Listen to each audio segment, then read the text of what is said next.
topic is about neurodevelopmental disorders and reproductive health from a biochemist perspective. And we have already had the honor of knowing Dr. Vijaya Mishra ma'am already in our previous sessions. And today we have again Dr. Vijaya Mishra from the Department of Biochemistry, BP Koirala Institute of Health Sciences from Dharan, Nepal. Let us all welcome her with a huge round of applause. Thank you so much. Before I begin, I would like to take this opportunity to thank the organizing team and Sandeep sir for having me here. And it's an absolute honor to be presenting, sharing some knowledge in front of all these esteemed professional personalities here. And before I begin, I would want to make a disclaimer. I'm not an expert in neurodevelopmental disorder. But I'm sure this topic is going to click or bring some insight to each and everyone in this room today.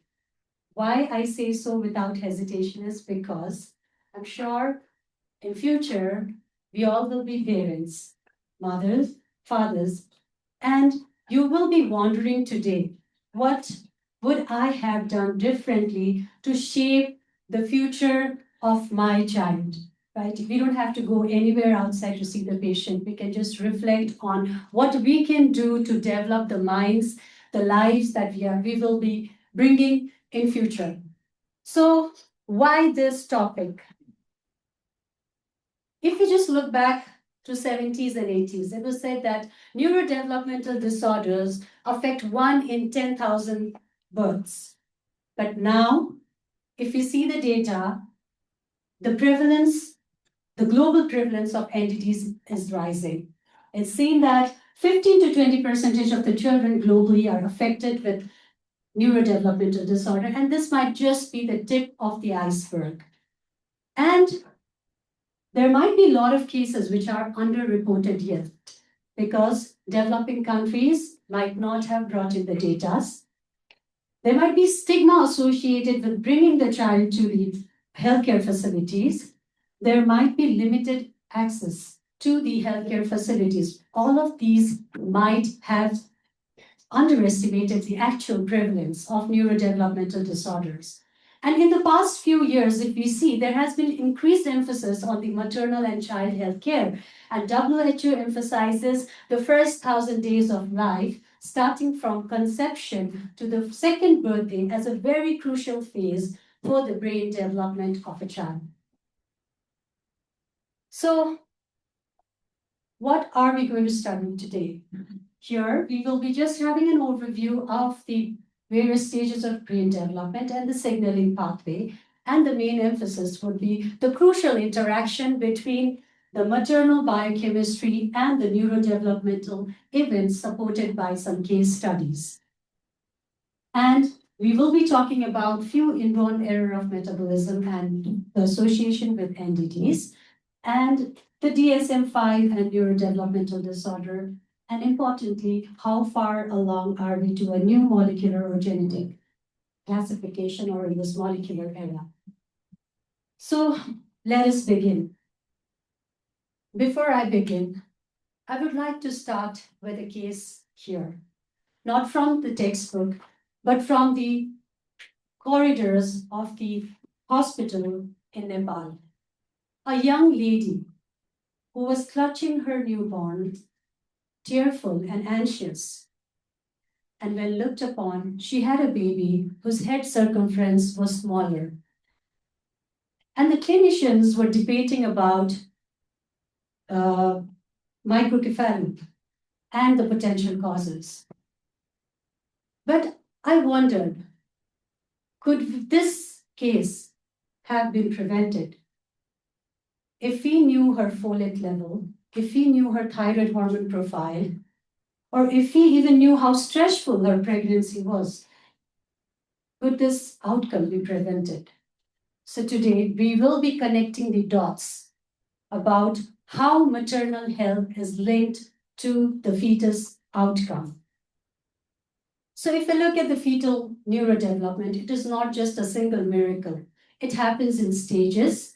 So here, marvel of biochemistry, biochemical process are involved for the neurodevelopmental process. So starting with neurogenesis, synaptogenesis, myelination, lots of external and the internal factors influence the process. So here, if we look at it, the biochemical process involving folate, iron, omega-3 fatty acids, thyroid hormone, and lots of signaling pathways, they play a very crucial role in the fetal neurodevelopment. And deficiency in any of these pathways, any of these nutrients, or the toxic exposure can disrupt these stages. So if we look at this Morris embryological chart here, we can see each of these stages in the brain development is a time-sensitive process. And if something happens early in the embryonic phase, that is 2 weeks, there are high chances that the embryo might not survive.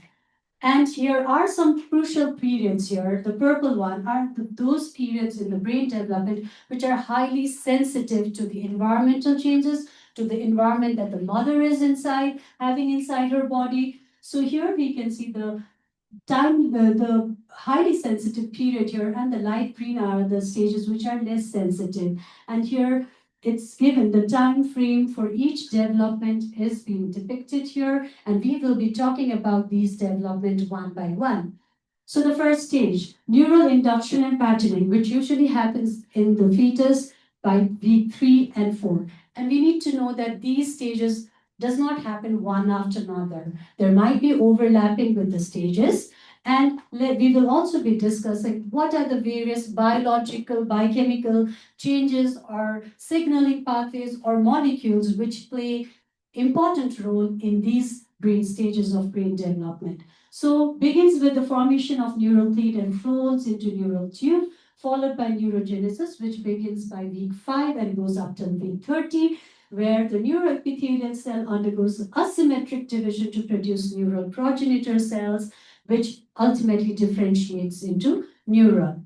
The third is the neuronal migration and cortical layering, which happens by week 12 to 24, where neurons now migrate into the 6-layered neocortex, followed by synaptogenesis, which begins by week 20, and this process continues even after the baby is born. And the myelination begins late, and this also continues postnatally as well. And the myelination by oligonucleotide usually begins at the 3rd trimester.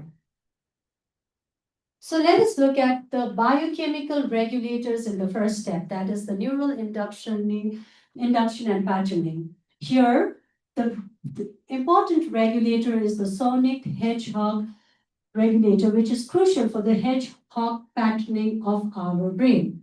The next is the bone morphogenetic protein, BMPs, and the Wnt protein, which helps with the patterning of the dorsal structure. And retinoic acid gradient assists in the head-to-tail organization of the fetus. The next step is neurogenesis. As we know by the name, neurogenesis, formation of the new neurons. Here, very essential is the folate, because folate is a nutrient which is very essential, which carries 1 carbon and is essential for the DNA synthesis because it is participating with various methylation reaction. And the deficiency of folate usually leads to neural tube defect. We all have seen these cases. We all have heard about these cases of neural tube defects. And the not signaling, it maintains the progenitor pool, and prevents the differentiation of neural progenitor early. So the next is the 5+ growth factor, which supports the proliferation and differentiation and histone modification and DNA methylation. All of these play important role with the neurogenesis. The third is the neuronal migration and cortical layering. And there is this glycoprotein, extracellular matrix glycoprotein named as reelin, which guides the neuron to the appropriate layers. So the 6 layers of the cortex is formed here and reelin playing part. The next one is synaptogenesis, formation of the synapse. And here lots of molecules are essential, like cell adhesion molecules. Neurotransmitters are essential, like glutamate and GABA. Calcium signaling for synaptic plasticity. And we need brain-derived neurotropic factors, DHA, which is an omega-3 fatty acids. All of this facilitates membrane fluidity and signaling for the synaptic function.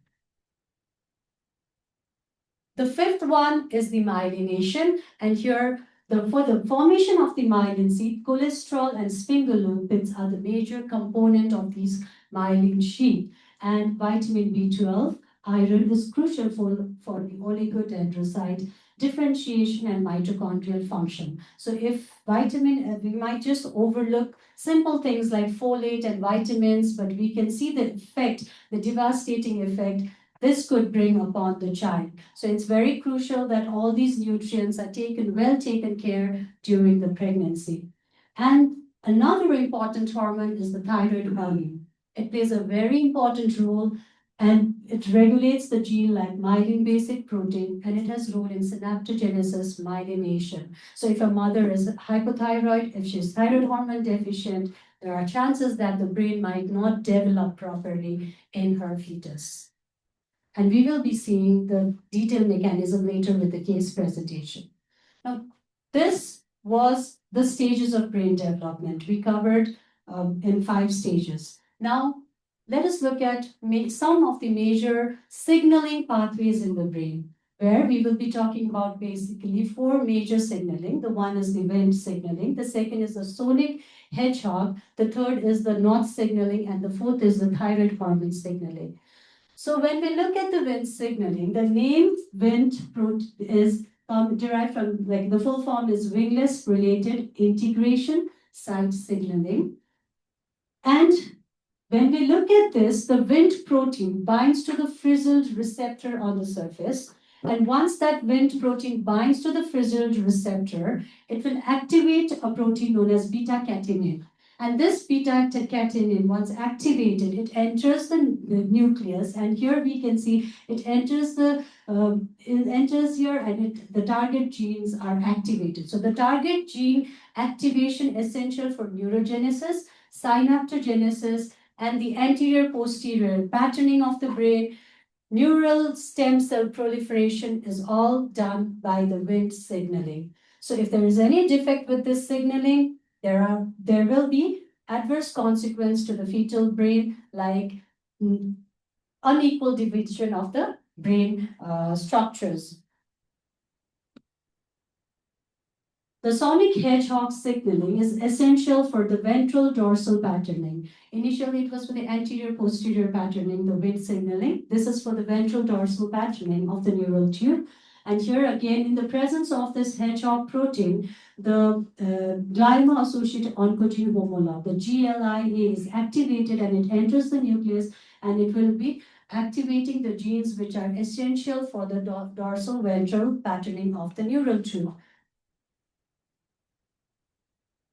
The third is the Notch signaling activation, which the Notch actually it inhibits the premature differentiation of the neuron. And there is another expression known as neurogenin expression, which promotes the differentiation. So one is inhibiting the differentiation, the other is promoting the differentiation. And there needs to be a balance between the two so that the it ensures the proper cortex formation. So the Notch signaling along with the neurogenin is helping with the proper neocortex formation, and the balance is essential. And finally, the thyroid hormone. The thyroid hormone, it binds to the thyroid receptor and it has a very important role. And in thyroid hormone, we have T3 and T4 as 2 major thyroid hormone, of which T3, triiodothyronine, is the more active one, especially in the brain and in other parts of the body. So T3 plays an important role with myelination, synapse development, neurotransmitter turnover, and it is said that in the first trimester, especially until the fetus develops its own thyroid gland, it is very essential that the mother is euthyroid. That is, the mother thyroid hormone should be properly monitored and checked, because if the mother is deficient with thyroid hormone, there are chances that the fetus will not get enough thyroid for all the process that would be needed for the brain development.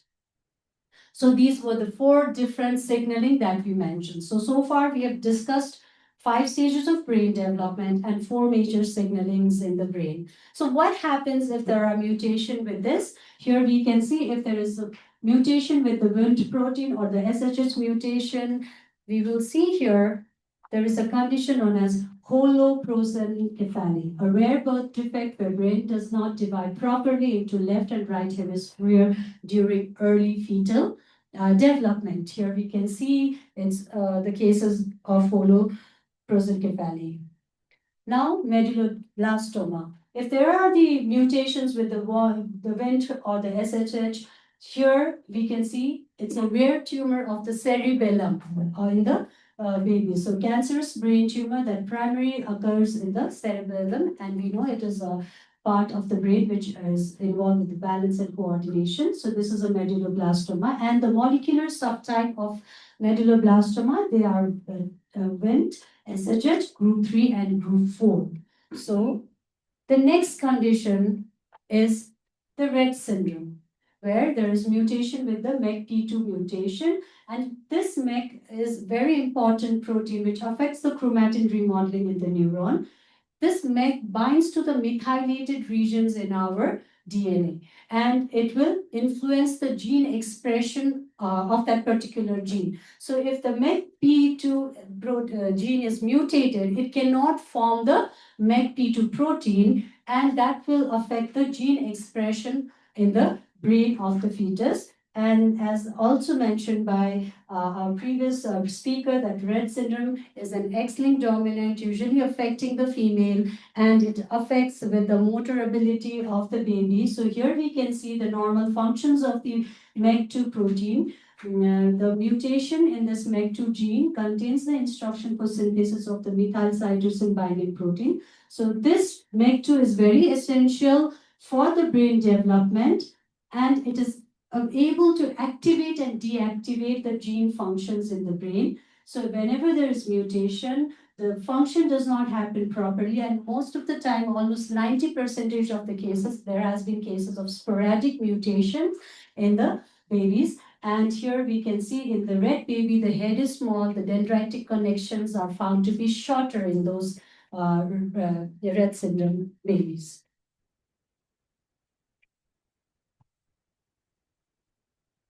Yes, and coming to the thyroid hormone, as already mentioned earlier, we saw the different roles of thyroid, synaptogenesis, neurotransmitter, a lot of functions that were important, even in the neural migration and differentiation. So whenever there is deficiency of thyroid hormone in the fetus during the brain development, there are high chances that the baby will be born with neurodevelopmental delay.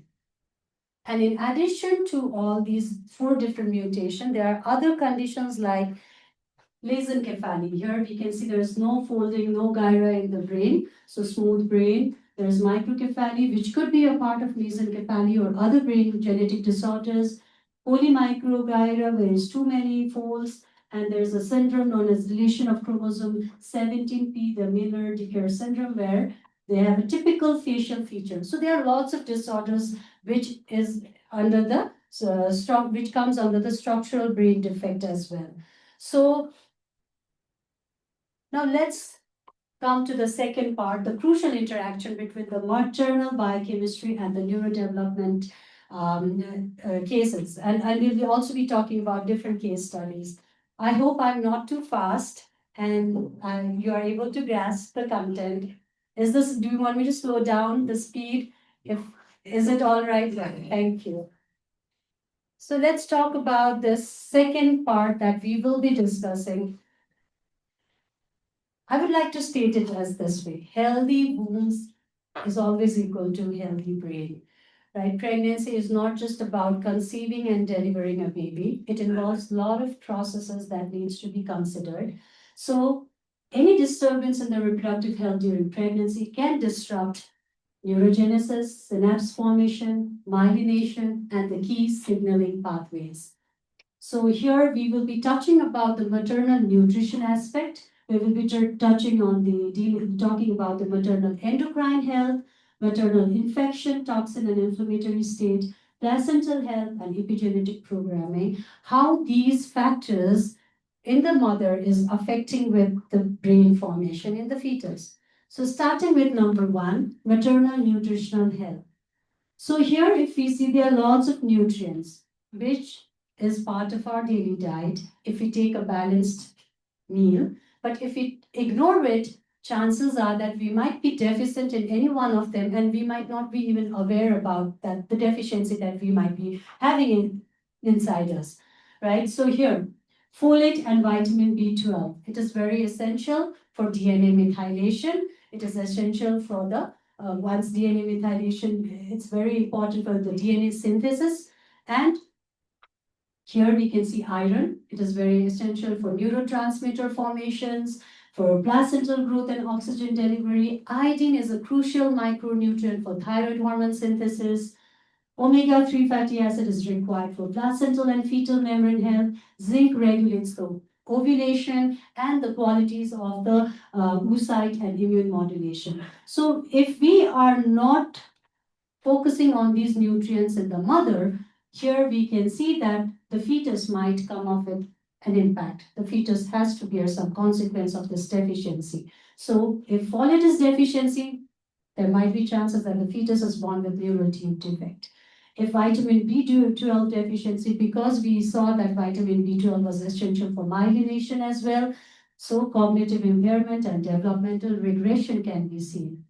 Iodine, again, the fetus might be born with a condition known as creatinism, which is a severe deficiency in the thyroid hormone. And the baby might have irreversible brain damage if the baby is deficient in thyroid hormone for a prolonged time. Omega-3 fatty acid like DHA, it helps with the visual and cognitive function, so there might be deficient here. And zinc, poor attention and motor delays might be seen. And there are lots of other micronutrients which is influencing the baby's health. So the next is the maternal endocrine health.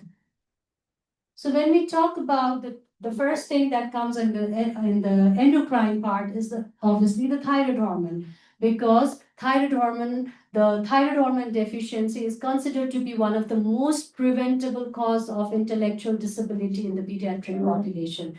And it's very easily treatable. You just start levothyroxine in the baby or the mother who is hypothyroid, and you just can prevent this adverse outcome, right? So it's very clear now that the early pregnancy, the fetus relies entirely on the mother for the thyroid hormones. And if the mother has hypothyroidism, the fetus might have decreased brain size, impaired myelination, cognitive delays, and developmental disability. So as already mentioned earlier, it regulates the transcription of various myelin proteins. So it's very essential that the mother is euthyroid when she's pregnant, when she's planning to conceive. The sex steroid like estrogen, progesterone, and testosterone. It's just when we think about it, we might think, okay, pregnancy, the estrogen, progesterone are increased, and why to worry about it much? But there are conditions where there might be imbalance of these sex steroids, and here estrogen plays a very important role to supply the nutrient of the brain because it is helping with the placental angiogenesis.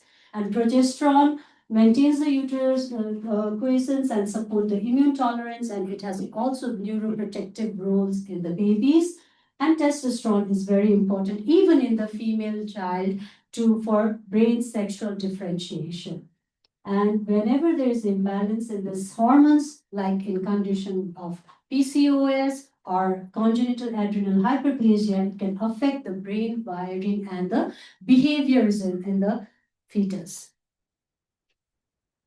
Now, obesity is another endocrine issue that we are seeing. We are seeing a lot of increasing case of obesity, and obesity is not just now a matter of numbers. It's not BMI higher than 30, we call it obese, but obesity is now considered to be a chronic pro-inflammatory and pro-oxidative condition. So whenever the pregnant lady or is obese, it leads to increase in leptin and tumor necrosis factor alpha and decrease in the adiponectin. All these changes can cross the placenta and it can affect the fetal neurodevelopment.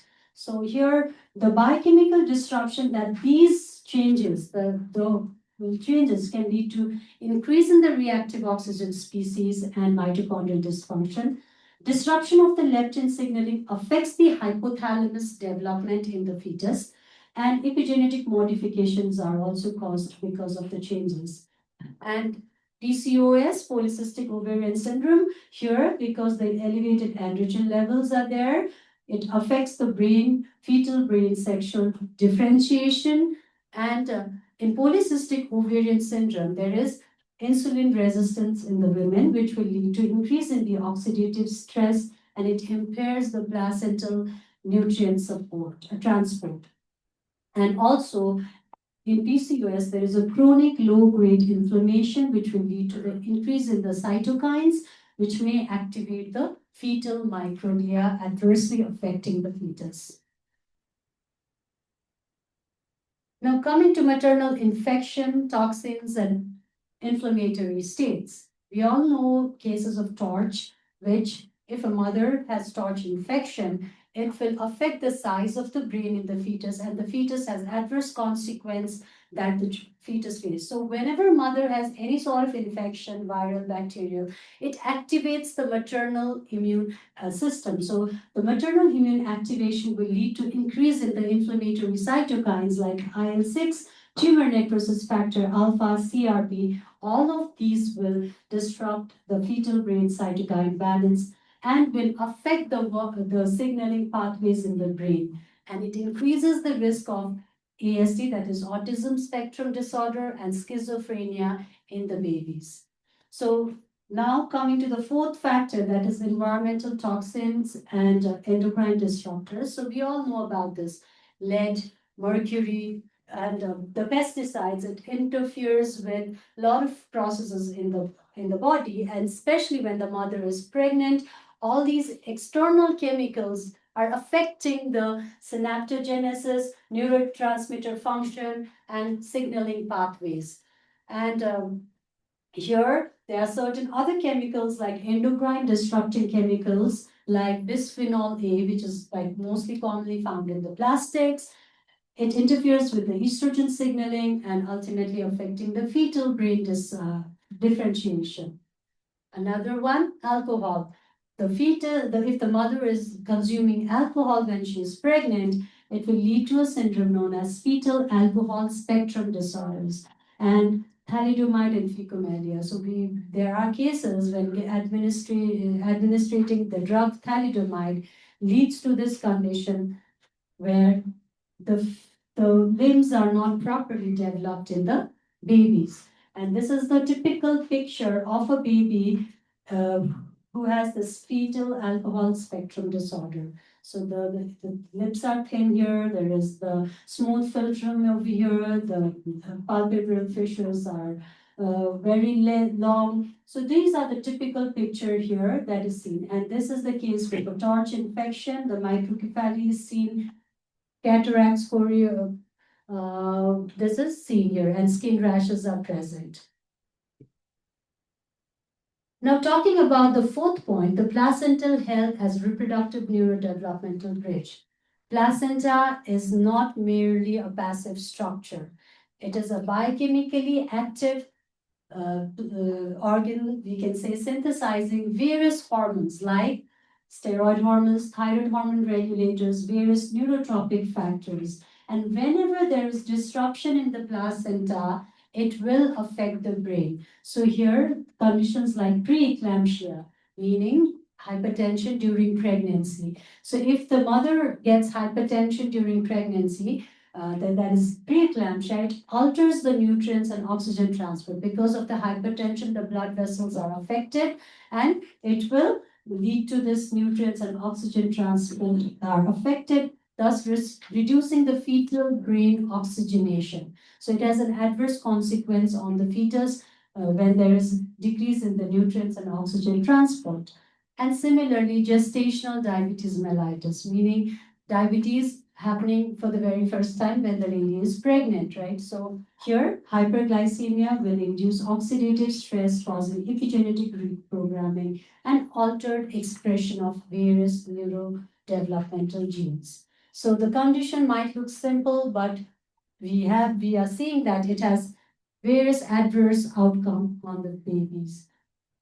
And finally, the epigenetic programming. So I had the privilege alongside you to sit and listen to Dr. Devojit's presentation, where he very beautifully talked about epigenetics, the definition, and what are the various types of the main epigenetic changes. So just to recall, epigenetics is stable but reversible change in the gene function that occurs without the alteration in the the DNA sequence. And the epigenetic environment of the fetus is determined by the maternal diet, maternal stress, infection, endocrine state, all of those factors that we just mentioned earlier is actually providing an epigenetic environment for the fetus. So it controls the expression of thousands of neurodevelopmental genes. Just to see one example, if the mother, when she's pregnant, is in a lot of stress all the time, cortisol is a stress hormone, right? So if the cortisol level is high in the mother, if she is stressful all the time, it will inhibit an enzyme in the fetus. The enzyme is 11 beta hydroxysteroid dehydrogenase 2. And when this enzyme is inhibited by suppressed by cortisol, it will lead to, it cannot protect the fetus from the high level of cortisol that it is facing from the mother's circulation. So here the excess fetal exposure to cortisol will lead to the hypermethylation of this glucocorticoid receptor gene. And once that will be hypermethylated, it will alter the stress reactivity, thus increase anxiety, impulsivity, and these babies has a high risk of having ADHD later when they grow up as a child. So mother being stressful, and we see a behavior of a baby, right? ADHD behavioral issue, and that is actually coming from what the baby faced when he or she was in the womb of the mother. So these are the changes that could be seen in the babies. So we are not only what we inherit, but also what we epigenetically acquire. So as mothers, as fathers, it is very crucial that the environment that we are during pregnancy is very crucial for shaping the minds that would be brought. So yes, this has been discussed earlier. Here, I just want to mention three major epigenetic mechanisms. One is DNA methylation. And for DNA methylation, vitamin B12 and folate, it plays a very essential role, right? So methylation, and there's an enzyme known as DNA methyltransferase. As the name itself is suggesting, it is transferring the methyl group. So here it is very important. It is especially adding the methylation group to in the CPG island, the CG rich island there in the Arduino, and it can activate the gene depending on the location, but the major function is shown with the methylation is gene silencing. So it is crucial for X chromosome inactivation, genomic imprinting, and silencing of the repetitive DNA sequences. And whenever there is dysregulated DNA methylation, it might lead to autism and Rett syndrome that we mentioned earlier about Rett. And histone modification is the next mechanism. So histones are the protein which binds the DNA into nucleosome and makes it more compact. So here there is one example. The trimethylation of the lysine 27 on the histone 3 is thought to be a repressive mark important in the neuronal patterning. And there are lots of other histone modification which is essential for the brain development. And the final one is the non-coding RNAs like microRNA and long non-coding RNAs, which has very essential role, and they work by either degrading the mRNA or inhibiting the mRNA translation. So these were the epigenetic chains affecting.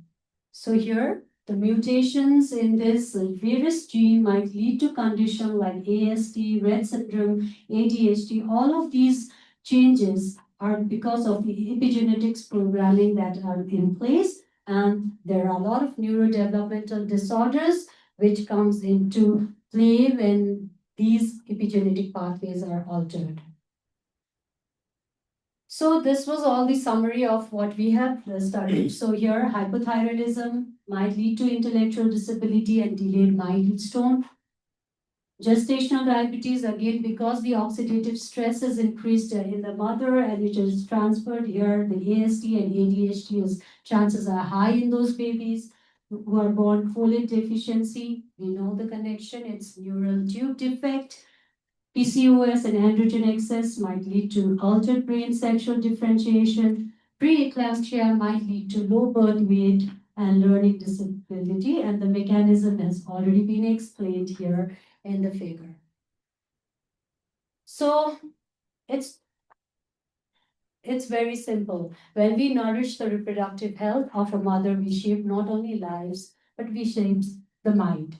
So reproductive health, as I mentioned earlier, is not just about fertility and pregnancy outcome. It's a foundational determinant of the child lifelong neurological health, cognitive ability, and mental well-being. And understanding these molecular bridges allow us to promote maternal micronutrient supplementations. It encouraged the preconception care and it identified early biomarkers for neurodevelopmental risk.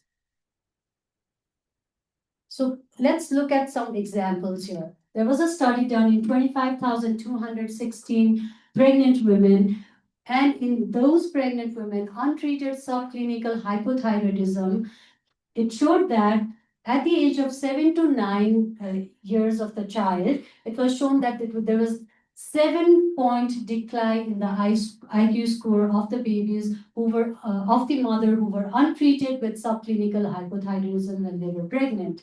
Similarly, the folate deficiency, women who had delivered a previous neural tube defect babies, when they were administered periconceptional folic acid, 4 mg per day, there was 72% reduction in the chance of neural tube defect. So the policies was brought, even in Nepal, the policy has begun where folic acid supplementation is now done free by the government as well. And gestational diabetes mellitus and autism spectrum disorder, 322,000 mothers were studied at the child pair, and those mothers who were diagnosed to have GDM, their child, there was seen 42% increase in the risk of ADHD and ASD in the offspring.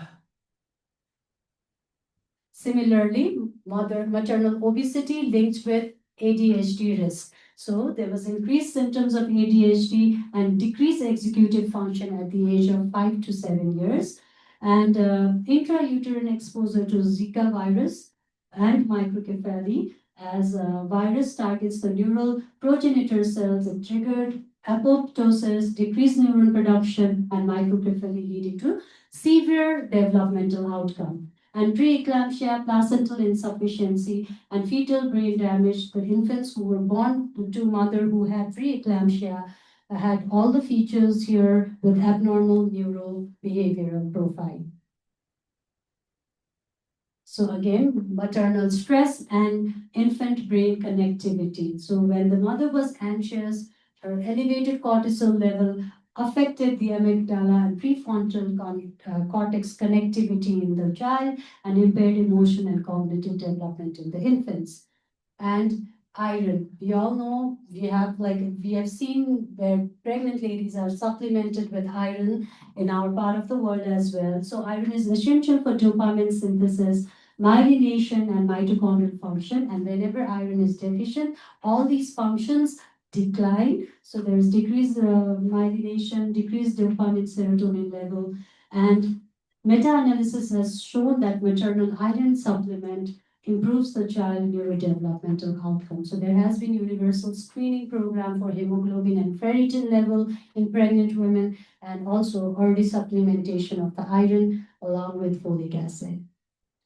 So this is the summary slide for all the case that we have discussed so far, and this is the main biochemical mechanism here: maternal hypothyroidism, reducing the myelin basic protein and brain-derived neurotropic factor, impairing the synaptogenesis and myelination, folate deficiency is involved with one carbon metabolism, and impaired DNA synthesis and methylation happens, leading to spina bifida and encephaly neural tube defects. Gestational diabetes mellitus is associated with ASD learning issues because of the oxidative stress that happens, maternal obesity leading to ADHD, and Zika virus disrupting the signaling pathways, preeclampsia and maternal stress, all affecting with the gene methylations. So there's another group of disorder known as inborn error of metabolism. And this group of disorders known as IEM is considered to be one of the important cause for the neurodevelopmental disorders. So when we look at this, neurodevelopment is intricately related to the normal intermediary mechanism. So we eat something and then it's metabolized one step after another, right? So whenever there's block in the metabolic pathway, it will either lead to the product deficiency because there is a block, some essential product is not being formed. And what happens before that block is the substrate which is accumulated take another route. So it will lead to toxic metabolite accumulation. So both of these, the product deficiency or the toxic metabolite accumulation, will affect the fetus in various ways. So here, IEMs are heterogeneous group of rare genetic condition resulting from enzyme defect in the metabolic pathways. And if this IEM is undetected, it will lead to accumulation of this toxic substrate or deficiency of essential product, ultimately disrupting the neurodevelopmental processes like myelination, neurotransmitter synthesis, synaptic plasticity. There are lots of processes which gets affected because of these disorders. And many inborn error of metabolism are treatable if they are detected early. Okay, and if IM are one of the few biochemically prevented cause of lifelong neurodisability. So if we can identify these babies right after they are born within 24 to 48 hours of life, we can prevent neurodisability in these babies. So there are various categories I've just brought in a very simplified way here. Amino acid disorders like phenylketonuria, maple syrup urine disease, homocystinuria. In organic aciduria, there are conditions like propionic acidemia, methylmalonic aciduria, fatty acid oxidation defect, like MCAT deficiency. This is an enzyme which is involved with the medium chain fatty acid metabolism. Urea cycle defect, we have vitamin and cofactor metabolism defect like biotinidase deficiency, carbohydrate metabolism defect like galactosemia. So all these various inborn error of metabolism, if they are detected, it will lead to a better outcome in the babies. So I have just brought in two cases, like two inborn error of metabolism for the convenience. So phenylketonuria, phenylalanine is a amino acid, right? We know phenylalanine is an essential amino acid, and it is metabolized to another amino acid, tyrosine, with the help of enzyme phenylalanine hydroxylase, PAH. And for this, it requires another cofactor, which is tetrahydrobiopterin. So if there is defect in phenylalanine hydroxylase because of the mutation, phenylalanine cannot be converted to tyrosine. So there are two mechanisms by which the outcome might be aggravated, right? Phenylalanine now starts getting accumulated, and then it is converted to other intermediates like phenyl acetate, phenyl lactate, and it comes in the urine, giving the urine a mousy odor, like a mouse urine, mousy odor. But it also competes in the brain with other amino acid. So because phenylalanine is now in excess, it is competing with other long chain essential amino acid to enter the brain, and it is not allowed. Once there is competition, the required amino acid is not able to enter the brain, right? So the brain development cannot happen properly.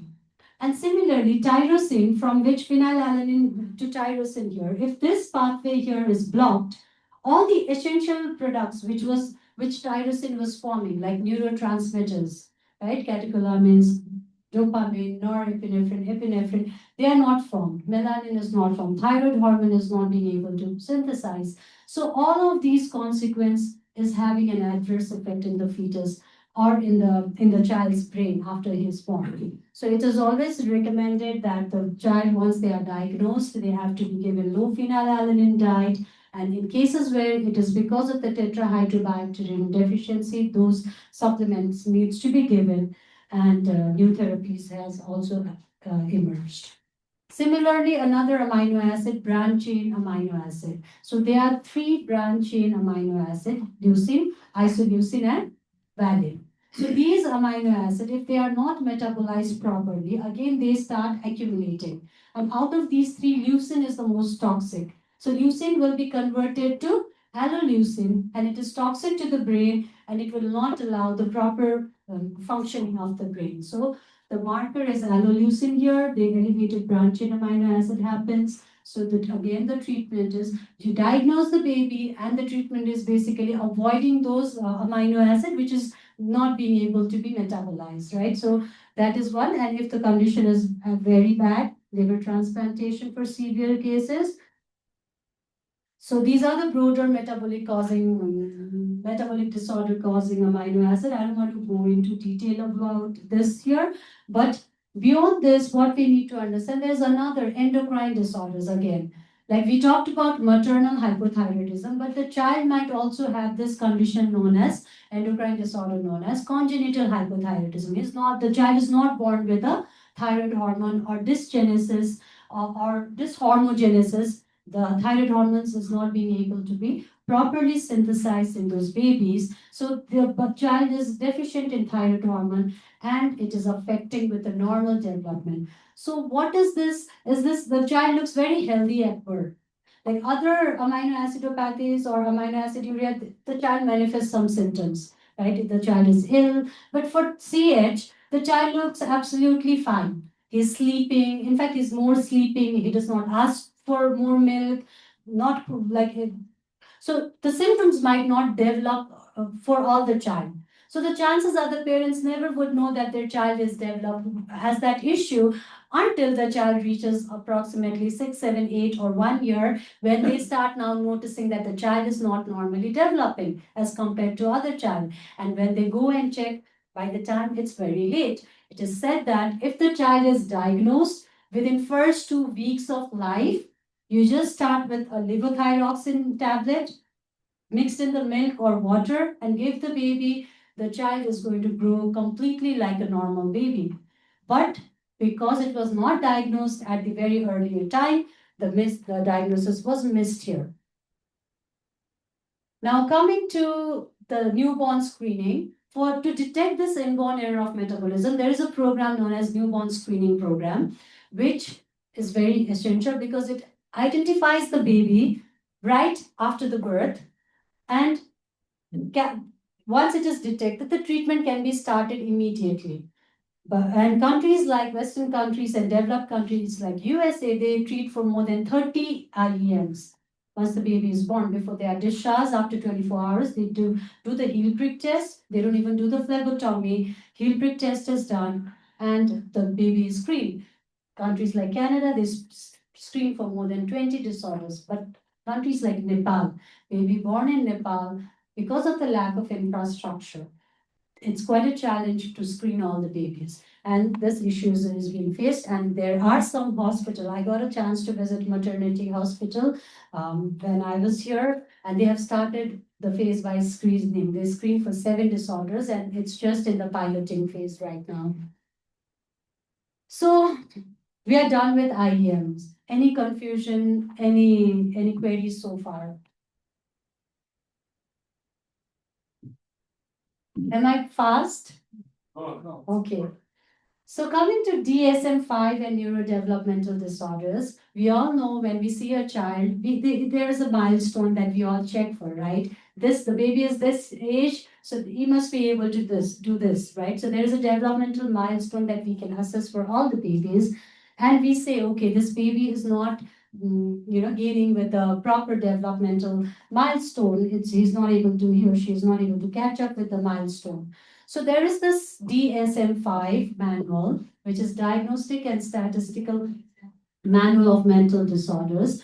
And if you look at the journey, like the history of DSM, it started in the year 1952 as DSM-1 with 132 pages, and now DSM-5 with 947 pages. The research of this DSM-5 started in 1919. Task force was recruited in 2006, and it was approved by the Board of Trustees of American Psychiatric Association in December 2012. So we can see a long journey here, 12 to 13 years to come up with this DSM-5. And this is the first major edition of the manual in the 20 years, which is harmonized with the ICD system, that is WHO International Classification of the Disease System. So whatever way DSM-5 has classified neurodevelopmental disorder, it is aligning with the ICD-11 as well. And we'll see that. So how does DSM-5 defines neurodevelopmental disorder? Here, they are defined as a group of conditions with onset in the developmental period. It has to be in the developmental period. And typically, it manifests early in development, often by the age of 5 years, before the child enters the grade school.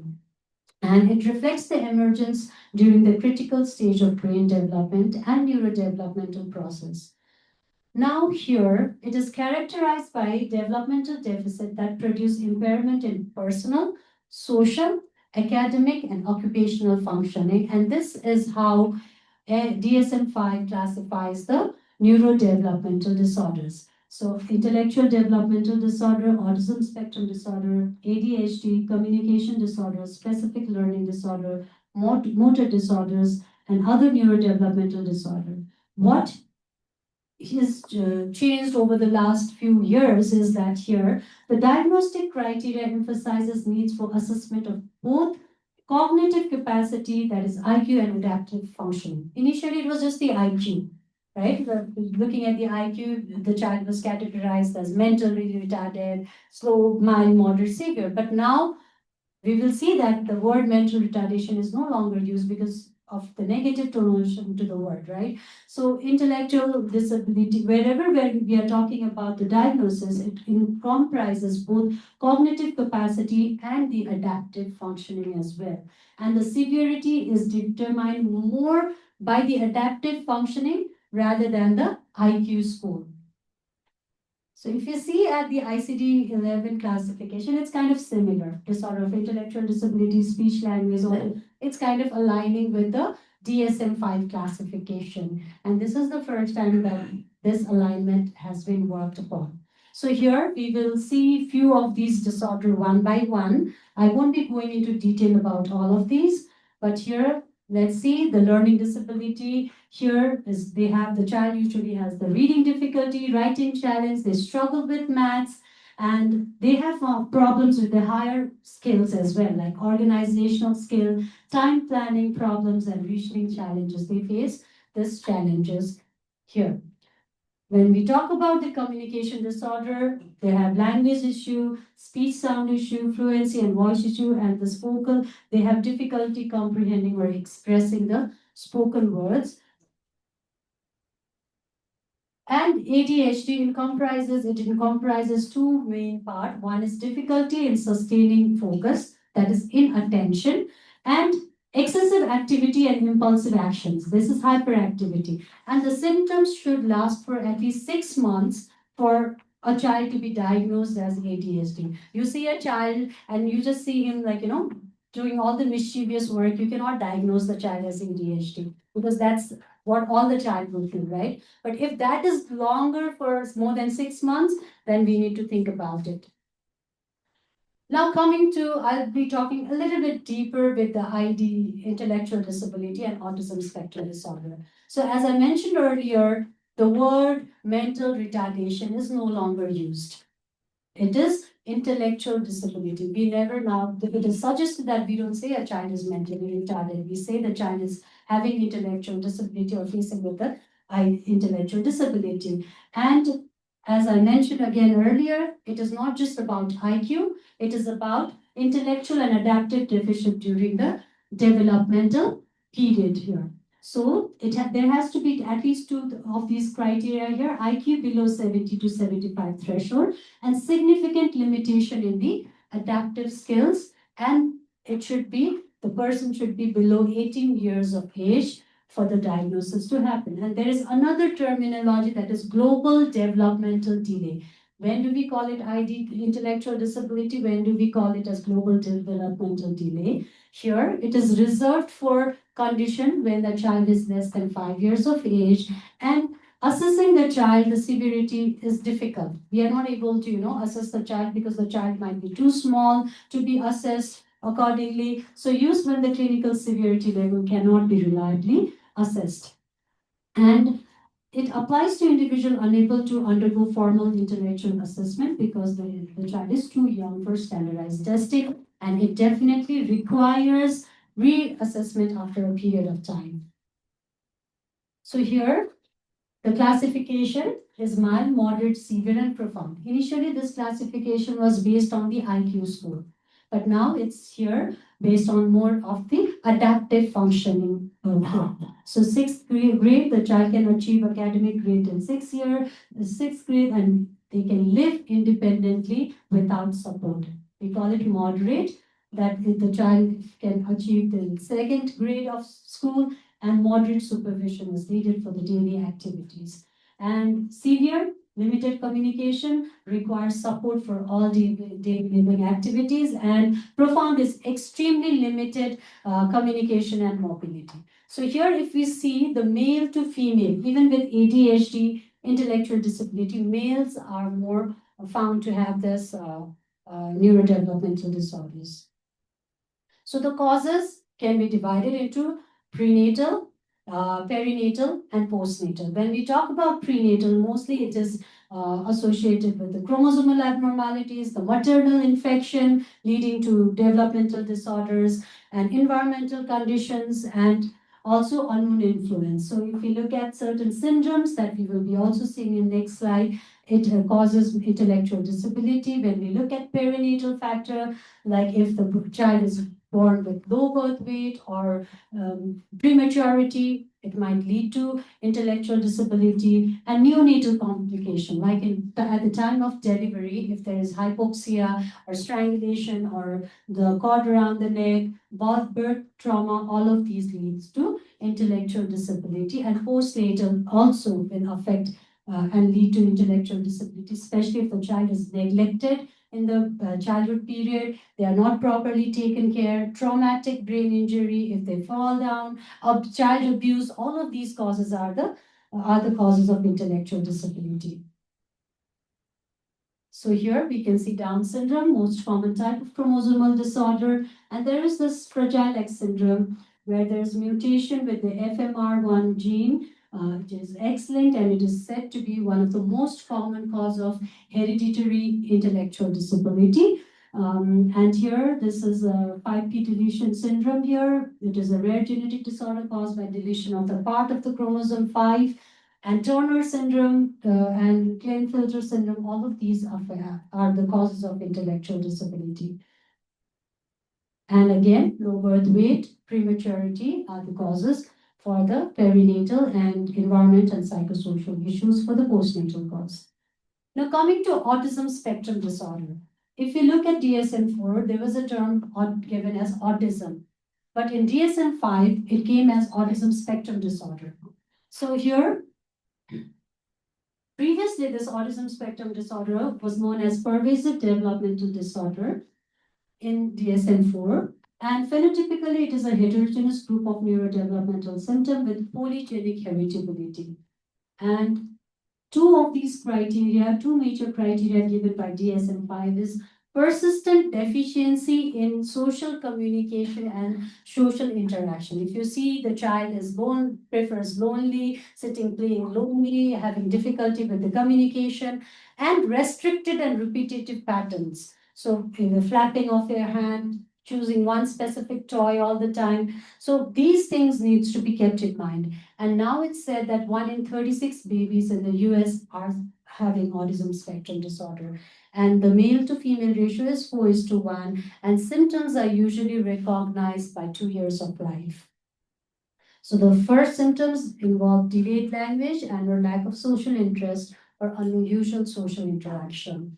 And there are genetic causes, immunological factors, again, prenatal, postnatal, prenatal and perinatal factors associated with this ASD. So if we look at this here, there is a spectrum of disorder which comes under ASD. Autistic disorder, Asperger's disorder, childhood disintegrative disorder, Rett disorder, and pervasive developmental disorder. All of these are as a spectrum. So it is not like initially as DSM for autism. Now it's given a spectrum name and it involves this disorder. And if we look at the neurochemistry of the babies with this autism, 1/3 of the children with ASD have increased peripheral concentration of serotonin. And it was the first biomarker identified that the increased serotonin level in the platelets of the baby with ASD. And hyperdopaminergic functioning of the brain might explain the overactivity that is seen with these babies.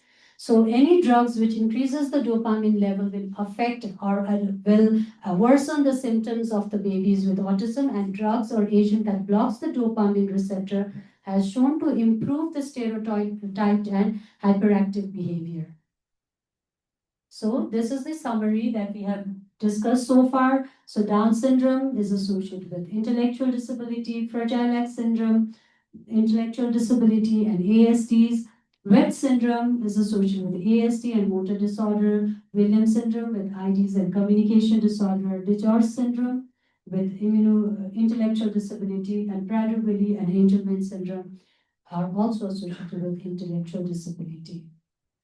Now, finally coming to how far are we in this new molecular or genetic classification?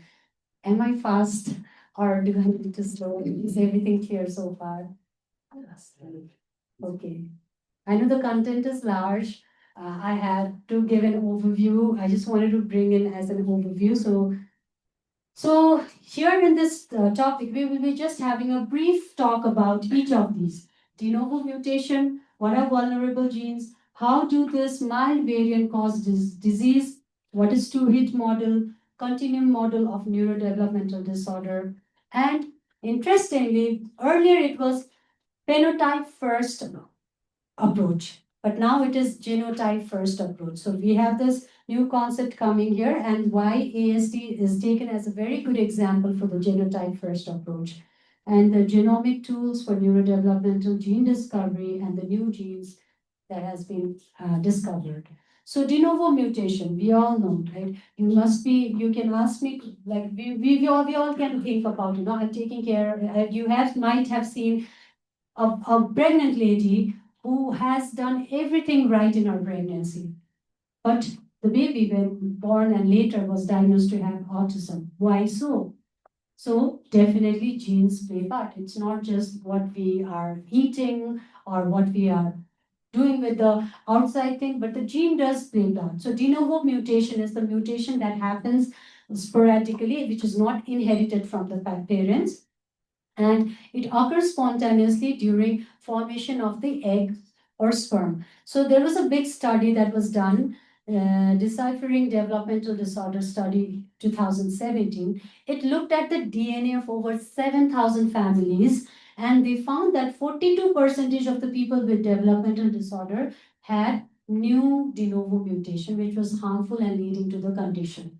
So de novo mutation was found at a very high range. So here we can see intellectual disability has the highest rate of de novo mutation. Autism has the moderate rate of mutation, and schizophrenia having lower. And there are certain genes here you can study if you are interested in that were identified in the de novo mutation. Now talking about vulnerable genes. So genes which are very sensitive to change. We have genes in our body which are very sensitive to change, and they cannot tolerate mutation. And these genes are known as haploinsufficient gene. That is, single allele cannot function properly. If there is problem with the other allele, the function of that gene cannot happen properly. So these genes are vulnerable genes. For example, we can see this DC5 genes, the CAC-NA gene, which is important with the calcium signaling. This is important with the sodium channels here. These has been causing various neurodevelopmental disorder. So the more the vulnerable gene, we can see the higher the mutational load, the higher the phenotype complexity. So if those genes are mutated, it will lead to disorder. So how does and some genes can tolerate the mutation pretty well. So how does the mild variant still cause the disease? Someone might be carrying a mutation, but the disease might not be manifested in those individuals. So this gene can handle the mutation very well. So one small mutation, no disease. But if many such mutation adds up, now it can lead to a neurodevelopmental disorder. This type of disorder is basically because of the polygenic effect. So many genes together will cause the condition. So the interaction matters, not just the numbers when it comes to mutation. And this phenomenon where one gene mutation affecting the other, we call it as epistasis. So here, let me show you some example. So this we call it as two-hit model. First hit is the person is born with that mutation, but there is no symptoms. It has just created a vulnerable environment for that individual. But later, if that same individual happens to get another mutation, because now that there are multiple genes involved, the chances are that the individual will now have the disease. So mutation in one copy of DEC5 can have familial epilepsy, but if they get a second mutation in the same gene, it will lead to more severe form of epilepsy, like drug-resistant epilepsy and focal cortical dysplasia. So two mutation, one inherited and one acquired, leading to stronger symptoms is what this two-hit model is trying to explain. And now the continuum model for neurodevelopmental disorders. So here what we see is when we talk about NDDs, it's not like this child has ASD, this child has IDs. It occurs in a spectrum. The same child who has autism spectrum disorders might have intellectual disability, or the child with ASD might have ADHD as well. So there are overlapping symptoms which occurs, and here we can see 22 to 83% of the children with ASD meet the criteria for ADHD. Similarly, 30 to 65% of the children with ADHD show significant ASD symptoms. So they are coexisting, and knowing this coexisting, the continuum model, understanding this continuum model helps with the treatment modality, because you are not seeing an individual as a separate identity, rather than you are seeing it as in a continuum of spectrum. It helps with the precision medicine and better family support.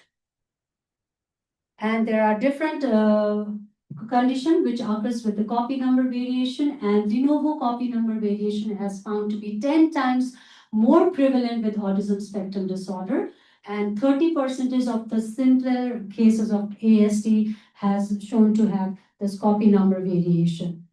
So here, and this understanding this copy number variation has led to the adoption of genotype first approach to characterize individual at the etiological level. So from phenotype first to genotype first approach. So traditional approach was you start with a phenotype, the symptoms, and you trace the responsible gene. What was the gene that was causing the symptom? This was known as forward genetics. So it required the prior clinical symptoms to identify the disease gene.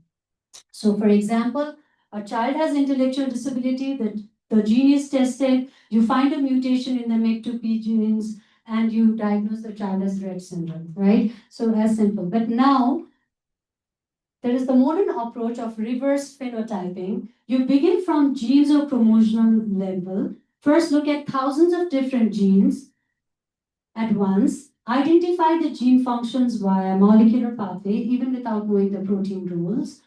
And this has been now possible because of the advancement in the technology like whole genome sequencing and whole exome sequencing. And you categorize it, you give it a genetic subtype, and then you approach the patient that way. So these are the three different examples that has been given here. I don't want to go into detail because of the time limitation. So ASD is considered as a good model for genotype first approach. Why? Because it has high genetic and clinical diversity. It is highly heritable. It shares the features with other syndromes. Its genetic architecture, if we look at this ASD, over 100 genes and genomic regions are strongly linked to ASD, right? And 800 plus genes are suggested to play a role in this. And rare variant have strong effects in many cases. And as mentioned earlier, the de novo copy number variations are up to 10 times more common in ASD.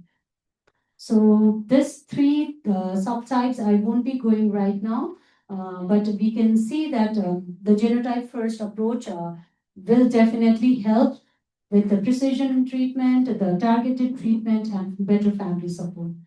And the genomic tools, as already mentioned, the whole exome sequencing, it is excellent for discovering coding region mutation, and whole genome sequencing will help with the non-coding regulatory mutation detection as well. So both the approaches are revealing new genes, new mechanisms, and broader understanding of the neurodevelopmental complexity. And finally, one last slide where new genetic cause of neurodevelopmental disorders are being identified. There are lots of work being happening, and recently a new genetic cause of NDDs was identified as Renew syndrome. A study has identified the mutation in the non-coding gene RNU2 as a new cause of neurodevelopmental disorder. And we know that the non-coding gene does not make a specific protein in the body, but they have lots of regulatory functions and roles in the body. So RNU2 mutation, relatively common, and it has been said that it may explain entities in thousands of families worldwide. And this mutation is found to be de novo rather than inherited. And prevalence is estimated at 20%, leading to the monogenic cause of the neurodevelopmental disorder. And the child has hypotonia, brain abnormality, distinctive faces, and absent language. So with this, I would like to conclude my talk here. We all know with the summary in neurodevelopmental disorder is the major public health problem. It is quite prevalent. It has a complex genetics involved, and lots of process in the brain development are involved here. And future research direction is with the help of West whole genome and whole exome sequencing. And we need to understand that the continuum model, the genotype first model, is the model which are now approaching.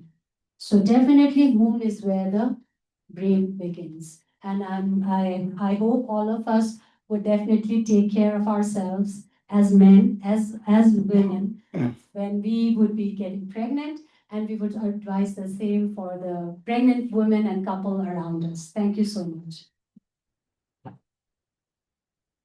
If there are any questions? One question. Yeah.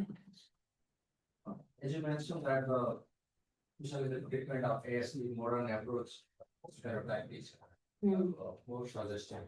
But in context of Nepal, a developing country, so first to do a gene of actually the 1,000 gene identification is not actually easily available as well as very costly. Then how you can say it is a actually best technique? No, it has been proven to be best modalities across the world. I know in Nepal we lack all the infrastructures that would be beneficial. We are always behind that. But understanding these techniques exist would definitely, make us aware that this is available. And for people who can afford, we can definitely send out for WES, or like if there are panels of things that if our institute here can create, that could be best. But in regards to treatment, what I brought is, I'm not a treating physician or clinician, but it has been suggested to be the best model. If understanding the gene would help the patient better. Okay, actually, as such. Again, understanding the biochemical basis behind it, you would be avoiding certain drugs to that baby, like the drugs which could increase dopamine level and worsen the symptoms can be avoided. So when we understand the biochemical basis of disease, it might help the child in one way or the other. Yes, sir. Very important topic, Dr. Basa. Vijaya. Two questions I have. Yes. One is, why do you see serotonin and dopamine increase in ASD? Okay. Any mechanisms understood on that, or you still are struggling to understand why would that happen? My other question to you would be, the nutrition is not an issue now, but we still see increase in ASD cases or ADHD cases. So what do you want? How will you recommend, or what do you thought would be on that? So I would want to go with the easier one, the second one. For the second one, I think lack of awareness. Despite nutrition is like not a big issue, we do see cases of neural tube defects. A lot of people still are not aware that folic acid supplement is freely available. There are couples who just randomly conceive without taking preconceptional. So I think awareness, if we are able to create a lot of awareness about this, genetics, it's not in our hand, but other factors, infections and all would I was definitely. thinking maybe stress is more now. Yeah, That's stress, something yes. that. So While all I of was these, thinking, yeah. That was what my thoughts. So yeah, so every factors which are in our hand What control. about the first part? The first one, I would think again, it must have to do something with the signaling pathways that we mentioned. Even I'm not aware, so I will also Yeah. go back. So even for me, it was like, okay, this is done maybe because of the signaling pathway, the neurotransmitters are affected. So not very depth knowledge about that. Only one last question. Thank you, Doc, for your very nice talk. Lengthy, but we got so many informations from you.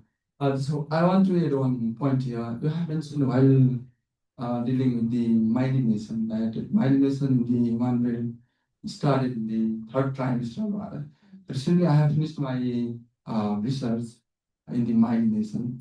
I have taken the study on the cerebellum myelination, and there I have used the Luxol fast blue stain to check the myelination in the cerebellum.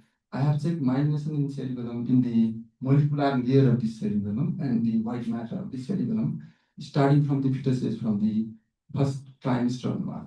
It is from the 12th week till to the 40 weeks fetuses. I have collected more than 100 fetuses. I have collected and checked the myelination in all the fetuses. It is very clearly sure that myelination started from first trimester onward. Very clear demarcation. I have also been published also international journal. We can check there also. So this is one information. How the sales So might be. I think my disclaimer would help me this time. Thank you for adding the knowledge and your sharing your information. It's a learning for me as well. Thank you so much. Thank you so much. And I know the topic was lengthy. I had to be a bit faster with my tone, but if there are any questions related to whatever I've spoken, I will be happy to share or discuss whatever knowledge I have. Thank you so much. Thank you so much, ma'am. It was a very interesting talk. Now I will.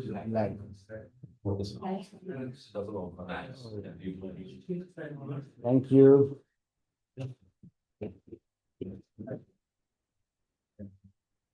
Thank you. Thank you so much. Thank you.